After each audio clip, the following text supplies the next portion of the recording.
Hello everyone, welcome back to my channel. ఈరోజు మన video వచ్చేసి హోటల్ స్టైల్లో చేసుకునే పల్లీ చట్నీ ఇంకా అల్లం చట్నీ అనమాట. ఈ చట్నీ వచ్చేసేసి దోశ, ఇడ్లీ ఎటువంటి టిఫిన్లోకైనా చాలా టేస్ట్గా ఉంటాయండి. ఫస్ట్ పల్లీ చట్నీ ఎలా ప్రిపేర్ చేయాలో చూపిస్తున్నాను అనమాట. స్టవ్ ఆన్ చేసుకొని ఒక బాండి పెట్టుకొని 1 కప్పు పల్లీలను అయితే వేసుకొని మంచిగా ఫ్రై చేసుకోవాలన్నమాట. మంటను సిమ్లో పెట్టుకొని ఫ్రై చేసుకోవాలండి. ఈ పల్లీలు ఫ్రై అయిపోయిన తర్వాత ఒక బౌల్లోకి అయితే తీసుకొని పక్కన పెట్టుకోవాలన్నమాట. ఇలా చేత్తో నలిపితే పొట్టు ఈజీగా వచ్చేటట్టుగా అయితే పల్లీలను ఫ్రై చేసుకోవాలన్నమాట. తర్వాత అదే ప్యాన్లోకి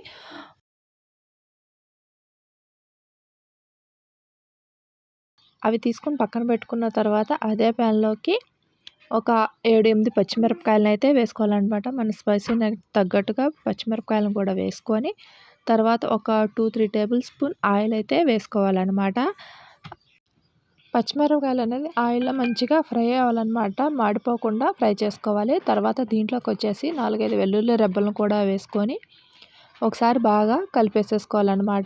తర్వాత దీంట్లోకి వచ్చేసేసి ఒక పావు కప్పు పుట్నాలు కూడా వేసుకోవాలన్నమాట. ఇవి కూడా వేసుకొని ఒకసారి బాగా కలిపేసేసుకోవాలన్నమాట. ఇవి త్వరగానే ఫ్రై అయిపోతాయి కాబట్టి ఎక్కువగా కలపాల్సిన అవసరం లేదండి. ఇవి కొంచెం ఫ్రై అయిపోయిన తర్వాత దీంట్లోకి వచ్చేసేసి కొంచెం కరివేపాకు వేసుకోవాలన్నమాట. పిల్లలు తాలింపులో కరివేపాకు తీసేస్తారు కాబట్టి ఇలా కలిపేసుకొని ఇలా ఫ్రై చేసుకొని మిక్సీ వేసేసుకుంటే వాళ్ళకి తెలియకుండా కరివేపాకునైతే తినేస్తారు. తర్వాత ఇవి మంచిగా ఫ్రై అయిపోయిన తర్వాత వీటినైతే ఒక బౌల్లోకి తీసుకొని పక్కన పెట్టుకోవాలన్నమాట. ఇవి కొంచెం చల్లారనివ్వాలి. ఇవి కంప్లీట్గా చల్లారిన తర్వాత మనం ఫ్రై చేసుకున్న పల్లీలు, పుట్నాలు, పచ్చిమిరపకాయలు ఇవన్నీ ఒక పక్కన పెట్టుకొని తర్వాత చింతపండును కూడా ముందుగానే నానబెట్టుకోవాలన్నమాట. వీటినన్నింటినీ గ్రైండ్ చేసుకోవాలన్నమాట. ముందు మిక్సీ జార్ తీసుకొని పల్లీలను వేసుకొని తర్వాత మనం ఫ్రై చేసుకున్న పుట్నాలు, పచ్చిమిరపకాయలను కూడా ఈ జార్లోకి వేసేసుకొని మనం నానబెట్టుకున్న చింతపండును కూడా వేసుకోవాలన్నమాట. తర్వాత మన టేస్ట్కి సరిపడినంత సాల్ట్ కూడా వేసుకొని కొన్ని వాటర్ పోసుకొని మనకు చట్నీ గట్టిగా అవసరమైతే గట్టిగా లేకపోతే లూజ్గా కావాలంటే లూజ్గా గ్రైండ్ చేసుకోవాలన్నమాట. తర్వాత మనం రెడీ చేసుకున్న ఈ చట్నీని అయితే ఒక బౌల్లో తీసుకొని దీనికి తాలింపు పెట్టుకోవాలన్నమాట. ఇక్కడ వచ్చేసేసి నేను గట్టిగానే గ్రైండ్ చేసుకున్నానండి. మనకి ఇలా గట్టిగా గ్రైండ్ చేసుకొని ఫ్రిడ్జ్లో స్టోర్ చేసుకుంటే ఒక 4-5 డేస్ కూడా అలానే పాడవకుండా ఉంటుందన్నమాట. తర్వాత దీన్ని తాలింపు కోసం స్టవ్ ఆన్ చేసుకొని ఒక కడాయి పెట్టుకొని ఒక 3 టేబుల్ స్పూన్ ఆయిల్ అయితే వేసుకోవాలన్నమాట. ఆయిల్ కొంచెం హీట్ అయిన తర్వాత ఒక 1/2 స్పూన్ ఆవాలు కొంచెం చిటపట అయిన తర్వాత దీంట్లోకి వచ్చేసేసి ఒక 1/2 స్పూన్ జీలకర్ర, 1 స్పూన్ పచ్చిశనగపప్పు, తర్వాత కొంచెం కరివేపాకు, ఒక 3-4 ఎండుమిరపకాయలను కూడా వేసుకొని తాలింపు మాడకుండా మంచిగా ఫ్రై చేసుకొని మనం రెడీ చేసుకున్న ఈ పల్లి చట్నీలోకి అయితే తాలింపును వేసేసుకొని కలిపేసుకోవటమే అనమాట. చాలా సింపుల్గా అయిపోతుందండి. టేస్ట్ కూడా చాలా బాగుంటుందన్నమాట.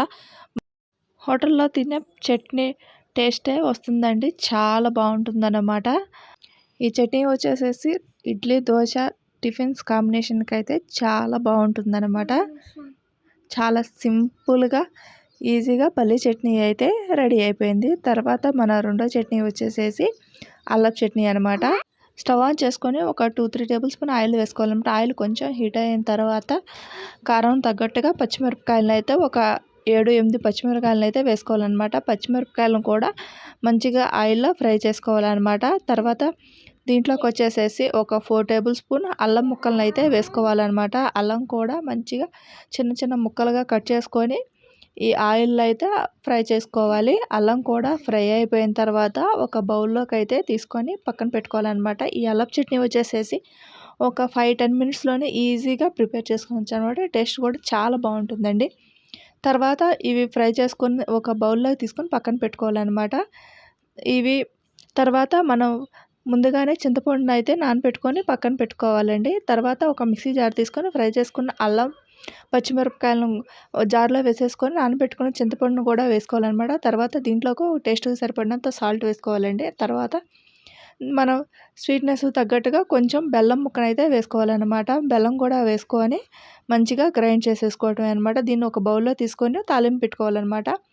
తాలింపు కోసం స్టవ్ ఆన్ చేసుకొని కడాయి పెట్టుకొని ఆవాలు, జీలకర్ర, పచ్చిశనగపప్పు, కరివేపాకు కూడా వేసుకొని ఈ తాలింపునైతే చట్నీలోకి వేసేసుకోవటమే అండి.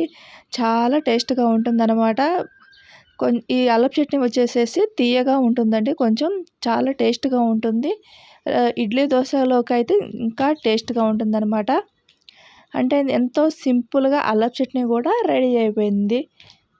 ఇది ఇడ్లీ కాంబినేషన్‌తో అల్లపు చట్నీ ఇంకా పల్లీల చట్నీ అనమాట.